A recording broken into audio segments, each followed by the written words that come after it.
Donc, en voyant l'état de la situation, on se rend compte que les choses chez J'aime le métal changent vite. Mais le changement, ça nous connaît. On est l'équipe innovée. Chez Innover, on n'a pas peur, justement, de faire un nuage d'idées, de repenser les choses. Et on se rend compte que c'est vraiment ce qui est arrivé chez J'aime le métal. Donc, mon équipe de consultation Innover est composée de mon collègue Vincent, Lucas et moi-même, Félix. Donc, aujourd'hui, on est une équipe qui en a beaucoup derrière la cravate. On a eu travaillé avec la boulangerie Saint-Méthode pour des mandats de consultation, justement, dans la gestion des opérations logistiques. On a aussi travaillé avec des compagnies de drones. Et même, nous avons récemment participé à une étude sur l'intelligence artificielle pour l'intégration dans l'industrie de la transformation alimentaire. Donc, comme vous pouvez voir, on a justement des expériences relativement variées, ce qui nous permet justement de poser un regard plus étoffé sur la situation chez J'aime le métal. Donc, si on regarde le mandat qui nous était justement d'analyser la structure de gestion du projet qui était présentement justement avec les changements à l'interne qu'il y a eu chez J'aime le métal, d'analyser le tout, d'analyser les bénéfices justement de la stratégie d'affaires qui était maintenant, qui a justement été tournée vers d'autres avenues, identifier les difficultés possibles de justement tous ces changements à l'interne et par la suite proposer une démarche. Donc, si on regarde ça par la suite, comme on a été content d'observer que vous avez adopté notre stratégie VVV. Donc, on a misé justement en faisant la réorganisation justement du patronat à l'interne et de M. Yves Moss. Donc, il y a vraiment eu une vente de la réorganisation. Donc, ça s'est bien fait à l'interne. Il y a vraiment eu des avantages justement de la technologie qui, en ce moment, comme on l'a regardé dans la situation, est plus un enjeu. Donc, à savoir quel produit adapter. Est-ce qu'on y va dans le sur-mesure? Est-ce qu'on y va dans le préfabriqué? Donc, c'est vraiment quelque chose qu'on s'est posé comme question et qu'on va vous présenter comme raisonnement aujourd'hui. Alors, j'aimerais commencer par attirer votre attention sur la restructuration de votre compagnie. On a remarqué qu'avant le changement, suite aux nouvelles informations que vous nous avez fournies, Jacques était président et également directeur marketing et directeur des ventes. Yves Mars, lui, était concentré sur la gestion de portefeuille des séchoirs, mais pas sur la gestion de projets en soi. Michel Tétu, lui, quant à lui, reste l'expert séchoir. Au niveau de la nouvelle structure, on se retrouve toujours comme Jacques Cueil, qui a le rôle de président, mais également de directeur marketing et des ventes.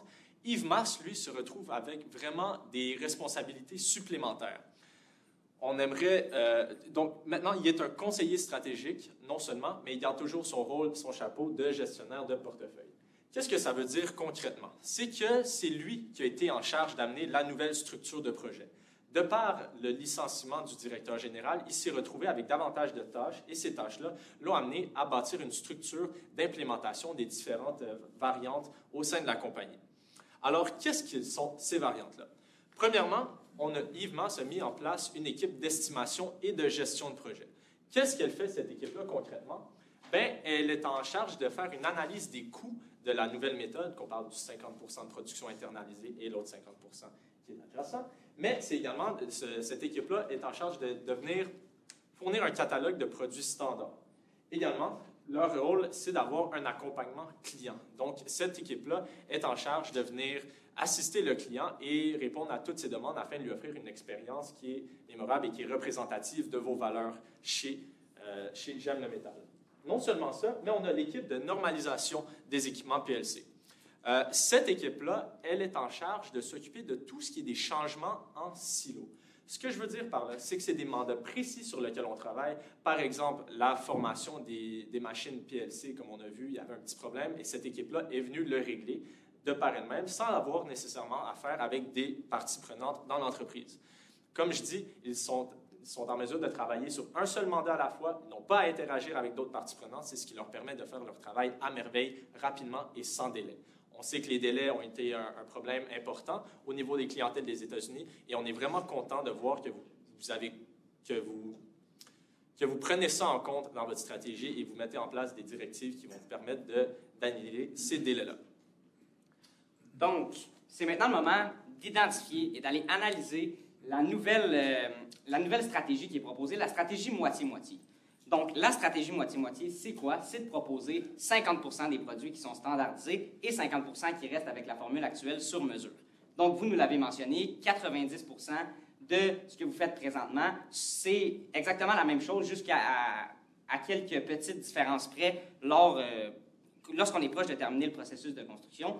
Donc, c'est extrêmement bénéfique pour vous de standardiser ces processus-là.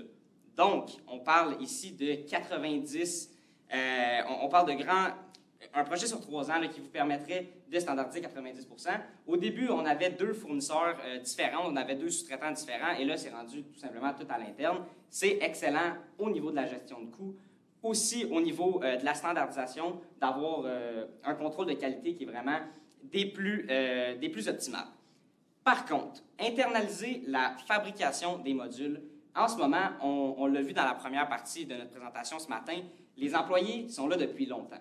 Ils connaissent le processus, on peut même les qualifier d'artisans. Ils font des projets qui sont sur mesure, où ils vont devoir lire des plans et construire en fonction de ça.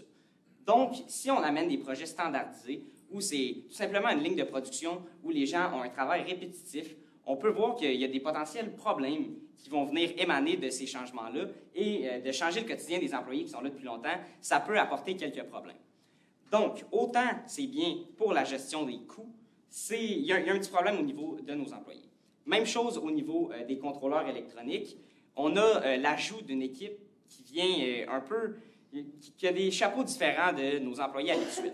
Donc, c'est plus des gens qui sont bons avec l'électronique, qui vont avoir une vision plus technologie de l'information, versus nos employés actuels qui sont plus manufacturiers. Donc, ce n'est pas les mêmes processus de contrôle, les mêmes processus ressources humaines qui vont s'appliquer à chacune de ces parties-là de nos employés. C'est donc important de prendre ça en compte lors de l'introduction de notre stratégie.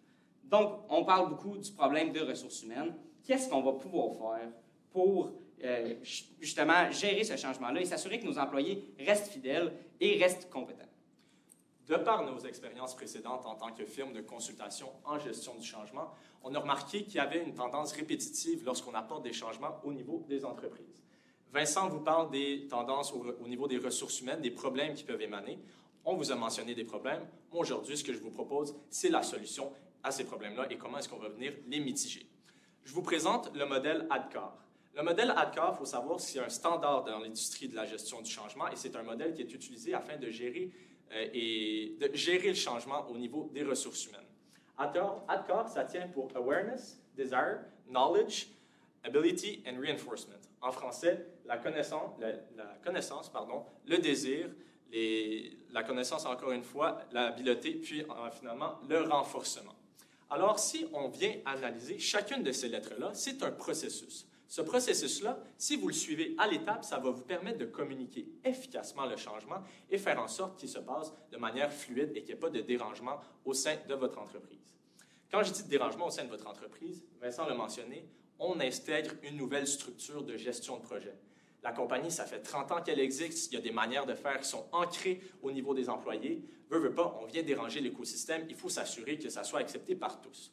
On va donc commencer par avoir la section de la connaissance. Faire comprendre à nos employés pourquoi est-ce qu'on vient amener ce problème-là. Ça vient avec des mémos qui vont être distribués dans l'ensemble des employés au niveau de la compagnie. Non seulement ça, mais Yves Masse, qui est en charge d'établir cette structure-là, on va venir lui proposer d'organiser des réunions avec les différentes parties prenantes et différents secteurs de l'industrie. Qu'est-ce que ça va faire? Bien, quand on a un gestionnaire qui est là pour parler directement aux employés, on a une relation qui est plus amicale et qui est capable de faire mieux comprendre ce qui se passe. Par la suite, non seulement les employés vont avoir connaissance du changement, maintenant, il faut leur communiquer le désir. Ce désir-là, il faudrait leur expliquer, OK, on a une nouvelle structure, mais qu'est-ce que ça implique pour vous réellement? Comment est-ce que ça peut vous bénéficier? Ça va être de mettre l'avant 2 éléments. Le premier, c'est expliquer comment est-ce qu'à la suite de ce processus-là, il y aura moins de délais, ce qui va leur permettre d'être plus efficaces dans leur travail. Non seulement ça, mais ça sera que les clients eux-mêmes requièrent dès maintenant un seul dessin, comme on l'a vu dans les technicalités. Ce que ça veut dire pour eux, c'est qu'il y a encore moins de personnes qui sont incluses dans le processus de commande et que les clients peuvent recevoir un meilleur service. Qu'est-ce que ça va faire pour vos employés? Les vendeurs, ils vont être plus contents. Les gestionnaires de portefeuille, ils vont avoir une meilleure relation avec les clients. Puis au final, tout le monde est gagnant. On en va ensuite au knowledge, à la connaissance. OK, là, on a un changement. Comment est-ce qu'on va leur donner la connaissance nécessaire afin de venir s'appliquer? Ça sera tout simplement de venir offrir des formations aux différentes parties prenantes du service et aux différents départements. Les employés, ça va être important qu'ils aient la capacité et les connaissances afin de venir appliquer ces changements-là au niveau de leur quotidien. Quand je parle de formation, je parle notamment de formation pour utiliser la nouvelle machine de découpe de métal ou encore pour utiliser les nouveaux systèmes. Une fois qu'ils ont ces connaissances-là, ça va leur permettre d'avoir les habiletés nécessaires et de pouvoir travailler en toute impunité. Finalement, le renforcement. Pourquoi est-ce que c'est important, ce dernier pilier? C'est parce que si on n'inclut pas la dimension du renforcement, les 4 mentionnés précédemment vont venir s'effondrer. Alors, comment est-ce qu'on va venir renforcer et encourager vos employés de continuer ce changement-là et d'accepter ce changement-là? Premièrement, ça sera d'offrir une récompense aux gestionnaires de projet. On a vu comme quoi les gestionnaires de projet ont désormais un contact direct avec la clientèle. Pourquoi pas venir leur proposer un programme d'incentif, un programme qui va leur permettre d'être payés sur la commission selon le service qu'ils vont offrir aux clients? Ça pourrait passer par des indicateurs de performance, passer des indicateurs au niveau des clients pour qu'ils puissent mesurer leur satisfaction par rapport aux services qu'ils ont reçus, puis nos vendeurs seront par ce tour récompensés en fonction de ces derniers. Si on peut aller à la prochaine diapositive. Au niveau du développement durable, j'aimerais venir soulever quelques aspects au niveau de J'aime le métal qui sont importants à considérer du développement durable. On sait que le développement durable, c'est 3 piliers: l'économique, le social et l'environnemental. Premièrement, j'aimerais venir soulever un bon coup que vous avez fait au niveau de l'économique. Les séchoirs sont des pièces qui sont maintenant modulaires et la production est internalisée. Ce que ça permet, c'est qu'on ne vient pas affecter le triangle de la gestion de projet. On a vu, c'est le temps, les coûts, puis la qualité. Il ne faut vraiment pas tamponner avec la qualité de J'aime le métal. C'est des produits d'expertise, des produits qui sont établis dans le marché, donc on ne peut pas se permettre d'y toucher. En venant internaliser la production, ça va nous permettre d'avoir des marges supplémentaires au niveau de la vente de 7 %. Au niveau du social, c'est une recommandation que je viens de vous faire. En regardant l'organigramme de la société, je ne vois pas vraiment de diversité. J'aimerais vous proposer d'engager une gestionnaire de projet qui sera son rôle sera de venir développer ce changement-là au sein de l'industrie. Une gestionnaire, parce que je dis une femme. C'est important d'aborder la question de diversité de genre auprès de l'entreprise, puis je suis sûr que cette femme sera en mesure de venir vous apporter des points de vue supplémentaires. Finalement, au niveau environnemental, un bon coup que vous avez fait, c'est d'investir dans la nouvelle machine de découpe de métal. Non seulement l'ancienne machine prenait plus de temps, mais elle prenait plus d'énergie, ce qui en venait avec des effets environnementaux néfastes. En ayant une nouvelle machine qui est à la pointe de la technologie, oui, ça peut coûter un peu plus cher, mais au final, vous sauvez du temps et vous sauvez notre planète. Juste pour rappeler un peu ce qu'on avait expliqué ce matin, on vous propose toujours d'avoir le contact client. Là, je sais que maintenant, c'est rendu des gestionnaires de projet et non pas simplement notre vendeur Alain qui s'assure de la communication. On vous recommande toujours d'envoyer les suivis mensuels avec nos clients. On a maintenant la nouvelle formule où ils peuvent appeler en 24 heures, mais on veut un service qui est en continu et non pas seulement un suivi qui est réactif. Donc, s'il y a un problème, on appelle. On aimerait ça, évidemment, qu'il y ait un suivi et qu'on ait un contact un petit peu plus de proximité avec nos clients. Donc, c'est une recommandation qu'on garde toujours et qu'on vous propose toujours de faire. Donc, si on revient et on conclut, on rappelle encore une fois l'analyse des changements au niveau de la gestion. Donc, vous avez fait un très bon coup en réorganisant un peu votre organigramme et en divisant les tâches d'une manière plus adéquate. On vous propose, encore une fois, d'ajuster avec la technique ADCOR la gestion du changement au niveau de vos employés afin non seulement d'assurer une transition qui va être efficace, mais qui va être pérenne dans le temps. Et on va s'assurer de la satisfaction de nos employés et de la qualité de nos produits. On vous remercie de votre écoute et on va maintenant être prêt à répondre à vos questions.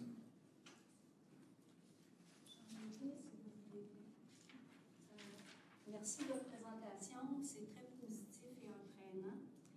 Ma question est, M. Grondin, qui a l'expérience de la relation client, surtout avec de grands clients, qu'apprend-il dans cette nouvelle organisation? M. Grondin avait déjà tranquillement délaissé ces responsabilités-là à M. Mars, qui était notre nouveau gestionnaire de portefeuille. Donc, notre but, c'est de continuer un peu dans cette lignée-là. On l'avait proposé ce matin. M. Grondin avait plus un rôle de développement des affaires, allait chercher des nouveaux clients pour ensuite être référé à notre gestionnaire de portefeuille, M. Mars, qui va vraiment s'occuper de gérer ses clients puis d'avoir un suivi, encore une fois, plus relationnel avec les suivis mensuels qu'on propose. Dans votre présentation ce matin, est-ce que vous donniez un incitatif à M. Grondin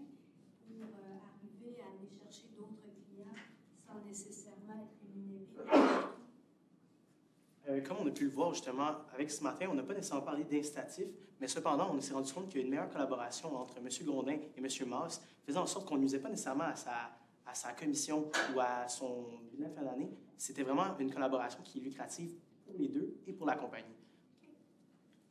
Une question par rapport aux tâches et à la réorganisation. Vous avez dit que vous accompagnez le client. C'est quoi les stratégies pour accompagner le client au niveau des analyses des coûts? Donc, comme on a parlé justement ce matin, pour faire suite à ça, c'est une super bonne question. Nous, dans le fond, ce qu'on préconisait, c'est comme on avait abordé le marketing relationnel, pour ce qui est de la gestion des coûts, en faisant une gestion assidue justement de la relation client, on est capable de justement ajuster en fonction des besoins des clients. Donc, excusez-moi l'anglicisme, le forecast va être plus assidu par rapport à la demande du client directement. Donc, le sur-mesure se fait mieux quand on a un suivi adéquat des besoins de notre client.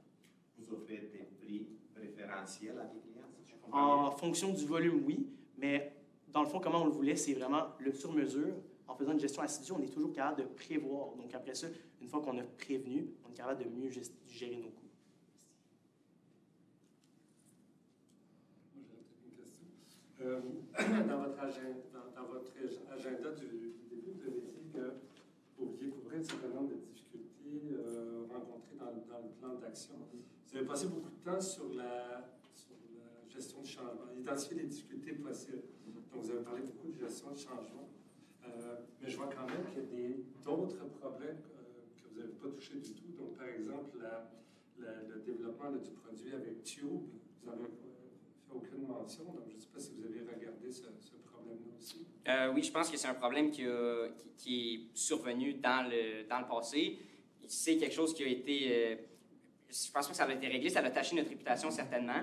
Mais je pense qu'on a déjà offert des programmes à nos clients pour essayer de remédier cette situation-là et essayer d'enlever cette tâche-là qu'il y a sur notre dossier. Je pense que ce qui est intéressant, justement, avec l'internalisation des nouveaux processus, c'est justement d'avoir un contrôle sur cette qualité-là puis d'assurer que notre client, bien, le produit qu'il reçoit à la fin, c'est vraiment ce qu'il a demandé puis qu'il n'y ait pas de problème à ce niveau-là. Donc, vraiment, l'internalisation, je pense que c'est ce niveau-là, puis merci de nous le faire rappeler. Ça vient un peu régler ces problèmes-là puis s'assurer qu'on n'a pas un problème comme avec tout dans le futur.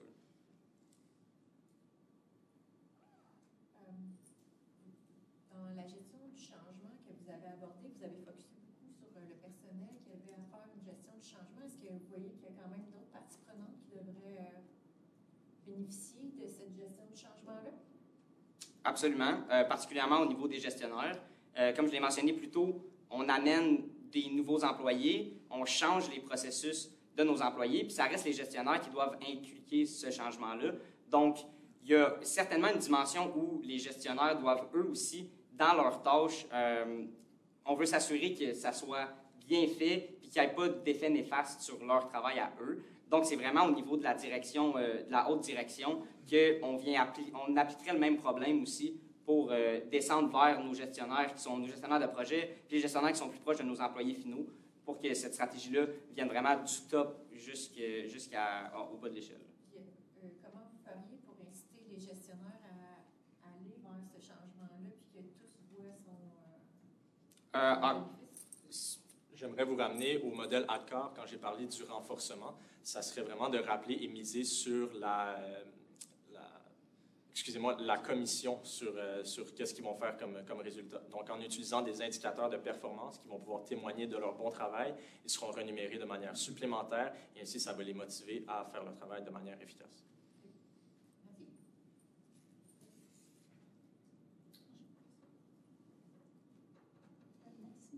Merci beaucoup.